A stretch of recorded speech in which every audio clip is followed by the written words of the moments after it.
pour la mise en place de votre cartouche à l'intérieur du porte-filtre, il est nécessaire de bien se laver les mains avant l'opération pour éviter tout risque bactérien.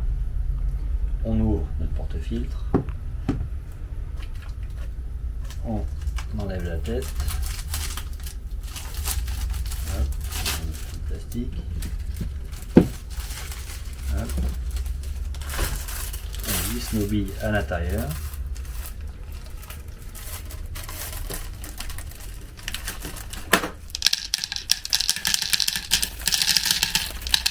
On essaie de répartir un peu tout autour de notre système. Voilà.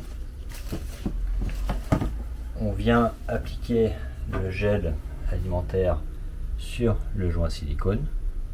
Tac. Il n'est pas nécessaire de mettre toute la cartouche. On vient plaquer la cartouche et on visse celle-ci. Voilà. Regardez un petit écart. Hop.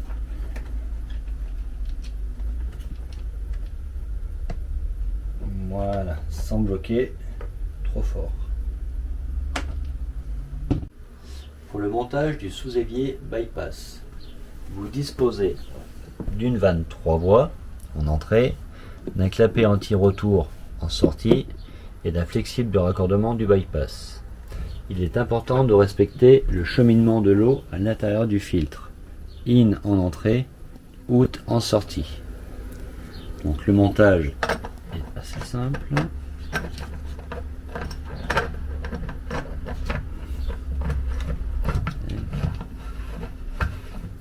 Voilà. Il est judicieux de laisser la vanne derrière le filtre afin que le flexible passe derrière et ne vous gêne pas pour passer la clé de dépose de la cuve.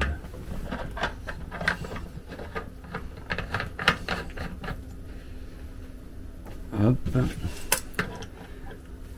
Comme il y a des joints toriques, il n'est pas nécessaire de serrer exagérément.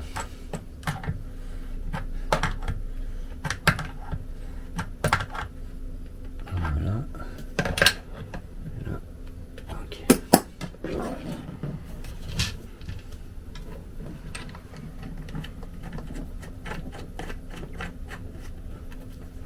Donc là, faut pas le bloquer tout de suite.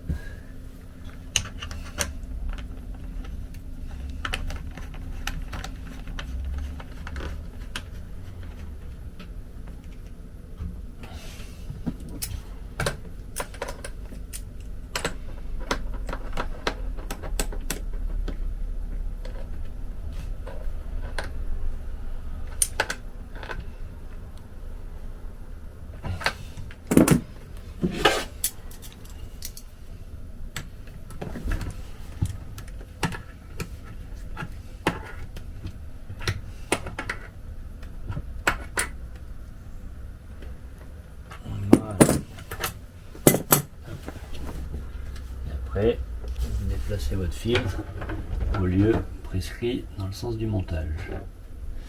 Pour le raccordement du système, si vous avez acquis notre kit de flexible du montage du sous-évier bypass, vous disposez de deux flexibles, un court et un long, de deux réductions, donc en 3/4 de pouce 20-27 ou en 3/8 de pouce 12-17. Voilà, mâle femelle, mâle mâle. Donc voilà, et vos flexibles, on a tout le temps un côté qui est coudé et l'autre droit. Les flexibles n'ont pas de sens précis pour le montage. Généralement, on met le coudé au départ.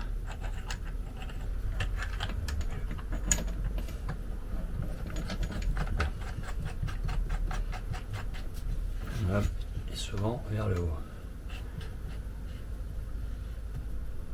Tac. Pour l'autre, si on veut, on peut inverser. Voilà. c'est même souvent l'inverse, celui-là qui est là. Tac. Et donc après, ce raccord là, donc là c'est la sortie, ce sera celui-ci qui va sur le tuyau d'arrivée de votre cuisine et vous venez vous raccorder ici. Voilà. Et pour l'autre, donc pour visser celui-ci sur le tuyau de la cuisine, on vous fournit du ruban téflon. Voilà, il existe aussi du fil téflon. Et l'autre réduction, voilà, mal, qui elle vient se raccorder sur le flexible du robinet directement. Donc, pour la mise en place de votre sous-évier bypass, il est nécessaire de faire un montage à blanc de votre système et de faire une présentation de son emplacement. Pour plusieurs raisons.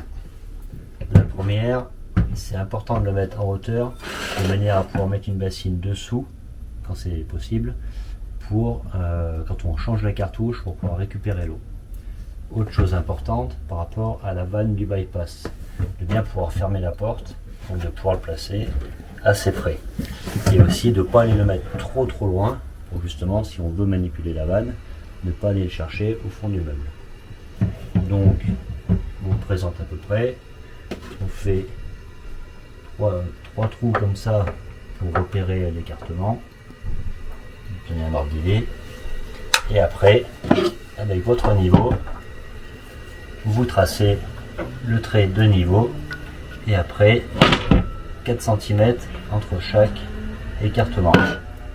Vous faites vos pré-trous par l'intérieur avec un petit foret pour pas éclater le bois à l'extérieur. Et vous refaites le trou du bon diamètre 6 à l'extérieur.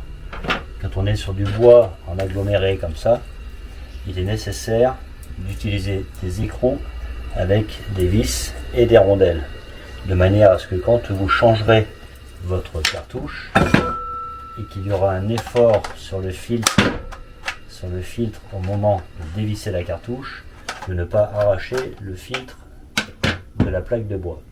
D'où l'importance des écrous et des rondelles. Voilà pour l'instant. Donc il est nécessaire de mettre une grosse rondelle à l'extérieur côté bois et une petite à l'intérieur côté plastique. De manière à ne pas, quand on serre, intégrer la vis plastique, la vis à l'intérieur du plastique.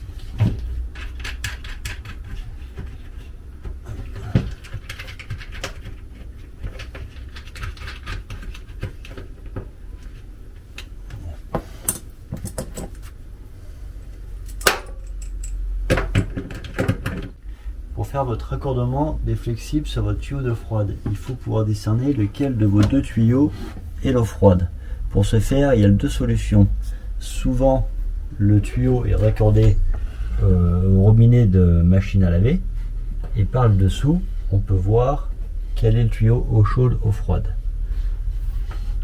Ou sinon, vous faites couler l'eau froide, vous mettez votre main sur le tuyau, vous allez sentir lequel tuyau par la vibration de l'eau, vous sentirez où est l'eau, eau chaude, eau froide.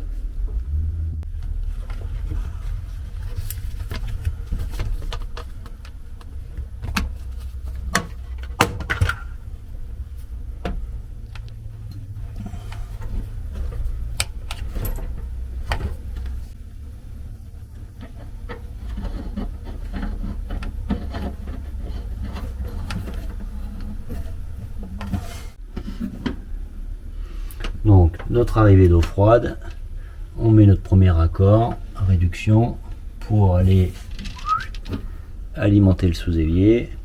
On traverse la cartouche, on vitalise l'eau, on repart, et on arrive là, on a notre deuxième raccord, on vient se raccorder sur l'eau froide de notre sous-évier. Voilà.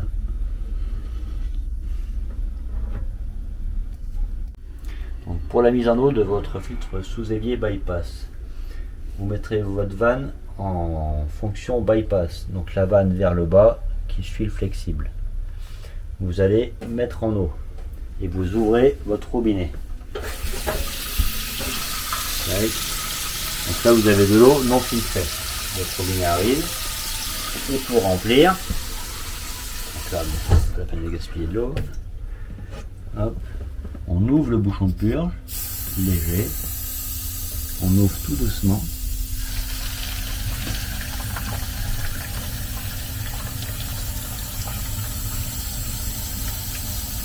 On referme, on laisse la cartouche s'imprégner d'eau et que l'eau ait le temps de traverser la cartouche.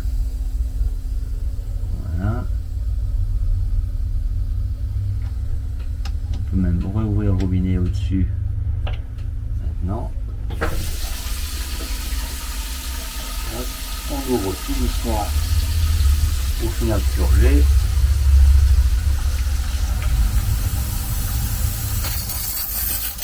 Hop, on ferme. Voilà. Donc, sans trop forcer sur la vis pour pas foirer la vis, ça sert à rien de forcer trop. Il vous faut un tournevis court parce qu'ici on n'a souvent pas beaucoup de dégagement. Et il vous faut, une fois la mise en service faite, laisser couler l'eau pendant à peu près 2 minutes, le temps de rincer la poussière de la cartouche charbon. Et là, avec un verre transparent, vous pouvez constater qu'au tout début, si vous prenez l'eau tout de suite, que la cartouche n'est pas rincée, il y aura une eau blanche. En fait, c'est une suroxygénation liée à l'air qui est dans la cartouche charbon. Le temps que l'eau chasse l'air, ça crée une suroxygénation. Et une fois que votre eau est limpide, c'est que votre cartouche est rincée. Donc la poussière est partie et l'air est parti. Donc, voilà. Donc la cartouche a changé une fois par an. À l'issue de l'installation, nous préconisons de rincer les petites gouttes d'eau qui seront sorties par la purge d'air avec un chiffon, de tout nettoyer tous les raccordements de partout pour être sûr de n'avoir aucune fuite nulle part. Il n'y a pas plus juste qu'un papier toilette ou un sopalin pour savoir si on a une micro-fuite. Et je vous suggère aussi de rajouter une petite étiquette blanche dessus avec la date de mise en service afin que vous sachiez que tous les ans il faut changer votre cartouche et vous aurez un repère pour marquer telle année, telle année, telle année. Buvez une bonne eau à 1000 eau.